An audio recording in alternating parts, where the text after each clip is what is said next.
Hello everybody and welcome to your Week 2 recap show. He's assistant to the Deputy Commissioner Danny Lee. I'm Ross Berge, your Commissioner. We're playing Loser by Beck because both of our teams have started out 0-2. A couple big injuries. Yeah, I mean, there's nothing that we can do about it here, but we definitely feel like Losers. Total of 5 0-2 teams, but we wouldn't have thought that the two people doing this broadcast would be the 0-2. We look like we're supposed to be experts about this. It's true. Anyways, all right. Getting into last week, I'll start it off here. We had the matchup of the week, which was Need Another Beer, putting up 125 versus Hamel Dogs 105.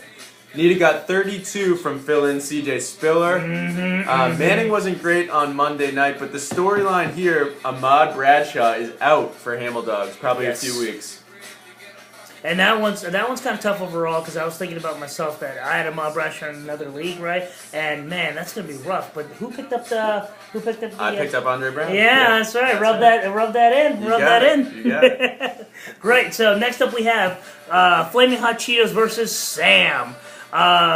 Good matchup overall. Breeze 21, Romo 12.94. Brandon Marshall underperformed. Sean Green underperformed, relatively speaking, between the two teams. But you know what? It really came down to Julio Jones, actually. Yep. And I remember talking to Superman about this the day before, okay? And he's sitting there on Monday, and he's like frustrated as all living get up. He's like, I can't believe, after scoring 143 points, I actually have a shot at losing this, okay? And it's all coming down to that stupid Julio Jones. Yep, that's true. So it was pretty funny, but you're lucky, okay? Julio Jones, I still think he hurt his hand, right? And he dropped it.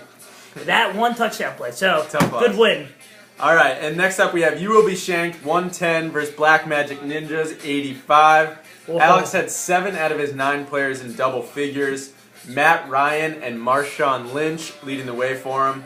Danny, you had Jimmy Graham, who had a good game, but the bigger story here, Jamal Charles, not up to par. Well, when you're on garbage time, you don't run the ball, you throw the ball, okay? Yep. There's nothing I can do about that. That's true. So it certainly lowers his value, but I'm still in stitches at this point, dude getting shanked, so... All right, then going back, Burgalicious versus Living Legends, okay? Yep. A little bit of punishment back this way. Burgalicious 0-2, losing to the Living Legends. A-Rod is all we need to say. We already talked about Hernandez is out with a huge goose egg bagel for him, okay? Yep. But, where did Roger put? I don't know 12? what's going on. I don't know what's points? going on with him, but looking for him to bounce back this week. Yeah, and the Fitz had only 1.4 on the other end, but yeah, that's rough. He needs to do some serious remodeling and retooling that team. Indeed. All right, next up we have Chi-Town Girl 132, E Street Freeze 129. This was actually the closest matchup of the week. Both teams putting up huge numbers. Mark Krieger can't be happy with this one. But Gale had Reggie Bush leading the way with 35 points. He had a tremendous game. Yeah, absolutely. That was definitely fun to watch. Next up we had the Buckeye Brawlers versus the Celtic Ruffians. Celtic Ruffians ended up taking it. Revenge for me. I certainly appreciate it. And it was effectively the Heisman Trophy winner battles of the last 2 years. Yep. RG3 versus Cam Newton, and RG3 rocked house at 31.44. Kevin had a respectable day at 25.22, but I remember Kevin's reaction to getting CJ2K in one of the later rounds. One of these, okay? Yeah, he ain't doing jack for you nowadays. He does not look good. No, it's gonna get uglier from here on out, it seems like. Yep. All right, next up, Brown Bombers 115, Pac-Man 73. Tony putting up the lowest point total for the week, mainly because he left in Ryan Matthews. Yet again in the lineup. He probably still would have lost because he lost by 40 points. Yes. But still, Tony, come on. You telling me Ryan couldn't put up 40 points? Yeah, I know. Right? Well, probably not. Understood. So looking forward ahead to this week. Remember, we got Thursday coming up here, so we got a game here shortly. So we're going to talk about the marquee matchup at the end, okay? But right now we are starting with Berge versus You Will Be Shanked. 0-2 over here versus 2-0 on You Will Be Shanked. So I think it comes down to AP versus DeMarco Murray. Looking at Rogers versus Matty Ice and Cruz versus Antonio Brown. But if I were to pick this one overall, you know what? On paper, I still give it to Berge. I don't believe Matty Ice is going to continue to perform the way he has been. So. Yeah, well, we'll see. He's looking good so far. I'm assuming you're calling yourself on this I'll one. take myself. Yeah, that goes without saying. All right, Chi-Town Girls 2-0 versus Black Magic Ninjas, who are 0-2. I'm actually taking Black Magic Ninjas in this one. I think Jimmy Graham is superb. I think he has another good game. Alfred Morris, I think he'll step up. Yeah. And I think Jamal Charles will actually bounce back. Yeah, just I need a game out of him. Okay, Yeah. I definitely need a game out of him. All right, we got Flaming Hot Cheetos versus the Buckeye Brawlers. Good matchup here. Overall, it's kind of like a wide receiver versus running backs type battle, where the advantage of running backs goes to the Flaming Hot Cheetos with Foster, Ridley, and also in the flex position, Michael Bush. And then on the receiver side, looking pretty good for the Buckeye Brawlers, but I'm going to have to call Flaming Hot Cheetos. He's looking solid in this one going forward. Yep, indeed. All right, Living Legends 1-1 versus Sam, who's 0-2. Sam, you still haven't updated your team name. But actually, I think Julio Jones and Vernon Davis will have a big game for Sam.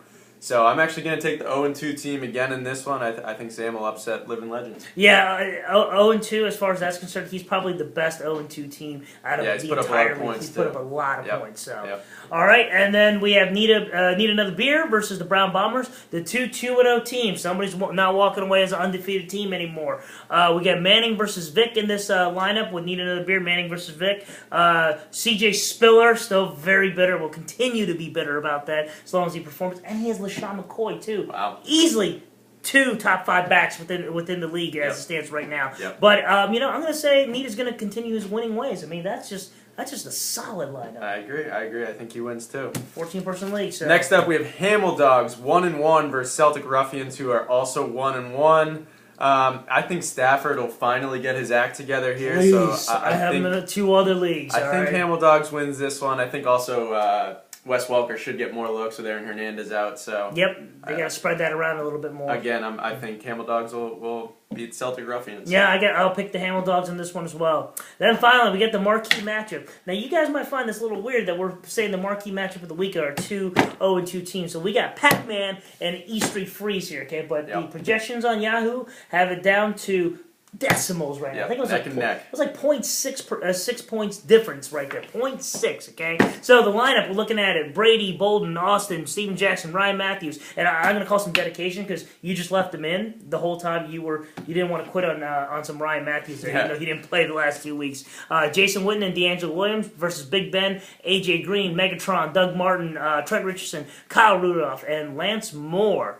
I don't know. How would you call this one? I think E Street Freeze. I think E Street Freeze takes this one. Yeah, I'm going to go on the other end of the spectrum and call Pac-Man as the winners on this specific one. And we'll have to tally our predictions here. Exactly. We have a little bet going on, so that'll be forthcoming as far as the details of that. But I think Ryan Matthews is going to be the big X factor now that he's been sitting on the bench getting 0 points for so long. I think he has a good game. Yep. We'll see. All right, then. So that'll do it, folks. That was Week 2 recap show. We'll be back next week. And guys, remember, got it.